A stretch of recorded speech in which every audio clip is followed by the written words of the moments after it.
I'm Ed Evans, and today I'm asking people to save everything they can on NASA and NOAA and other websites that have information available to the public because the Trump administration is attacking science, public knowledge, what I call epistemology, and there's an epistemological war now, turning truth into falsehoods, turning falsehoods into truth. That's what you find in the new Trump regime, what I call an authoritarian autocracy. There are other terms, but I won't use them here. This is NASA's The Effects of Climate Change. I'm going to save it. I'm going to save it to my computer. I'm going to save it to a thumb drive. That's what I'm asking people to do to be redundant. The effects of climate change are shared here at NASA. Why not? Public paid for it. We ought to be entitled to use it. The effects of human-caused global warming are happening now, are irreversible for people alive today, and will worsen as long as humans add greenhouse gases to the atmosphere. Let me read that again.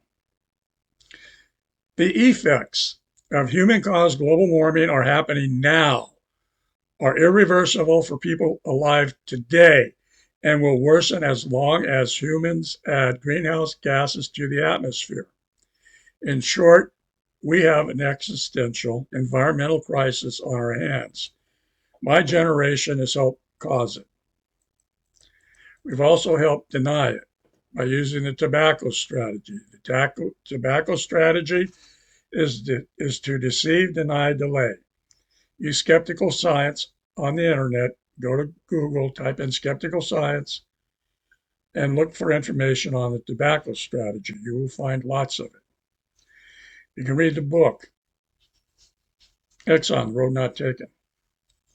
In any case, takeaways. We already see effects scientists predicted, such as the loss of sea ice, melting glaciers and ice sheets, sea level rise, and more intense heat waves.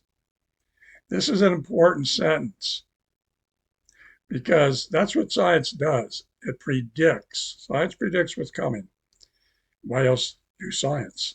To predict, to learn and predict. Find patterns, rhythms in nature. Predict what's going to happen. Well, these effects that are happening right now, irreversible, well, they were predicted. They were predicted by James Hansen in 1988. They were predicted by others in the 1900s. But that's subject for another time. That's climate science history. Scientists predict global temperature increases from human-made greenhouse gases will continue.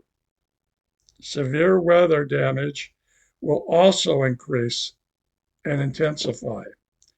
One reason this is so, I have learned, is that as the ocean warms, and the ocean is 71% of the Earth's surface, the oceans have warmed by about 4 times as much as in the previous 30 to 40 years.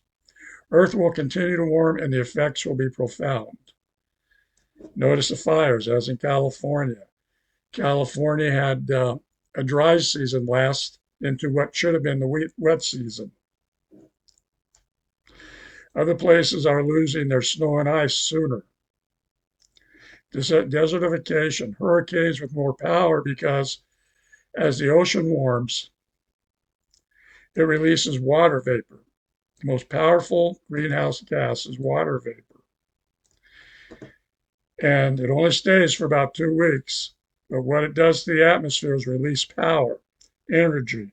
And that energy is transferred into hurricanes, storms, and atmospheric rivers, which explains huge amounts of water falling from the sky into places like North Carolina, Georgia, elsewhere on the planet.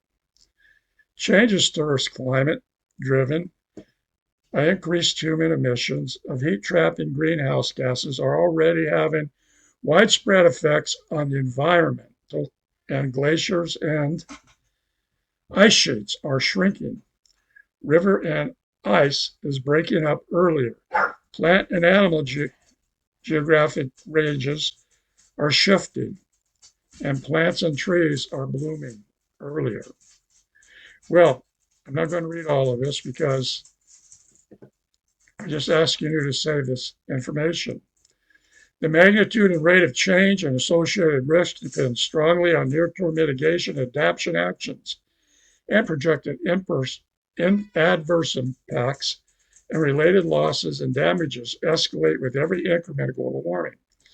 We went over 1.5 degrees Celsius this year, and that's sooner than expected.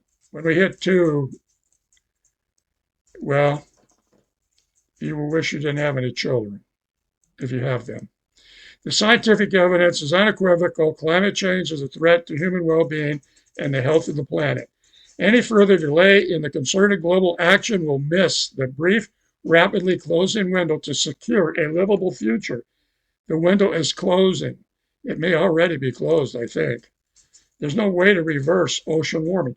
How are you going to cool off the global ocean and stop water vapor from rising at increasing rates in more severe manner? How are you going to do? There is no magic wand. There's no geoengineering that will cool the global ocean. It's there for many decades to come. Well, save this page, share it with others. Be sure you and they save this page on your computer, save it to a thumb drive, save it for posterity, just in case the Trump administration comes after us. I'm Ed Evans, and I'm in charge of climate damage here on YouTube. I have other places on YouTube I call my own, but I don't do enough with them. And here we're seeing a degree of difference. What's the difference between climate change and global warming? Is it too late to prevent climate change? It says, what's the difference between climate change and global warming? The Earth is getting warmer. There's no question about it. And because it's getting warmer, it causes climate change. If the Earth was getting cooler, it would cause climate change to the cool.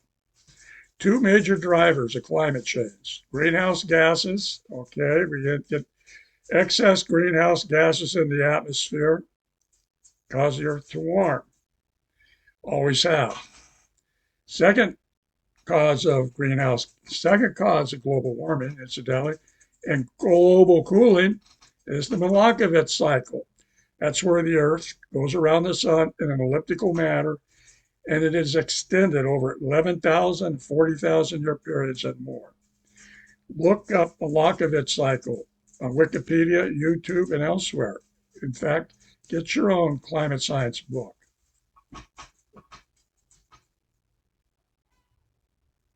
Mine is not handy. Anyway, is it too late to prevent the change?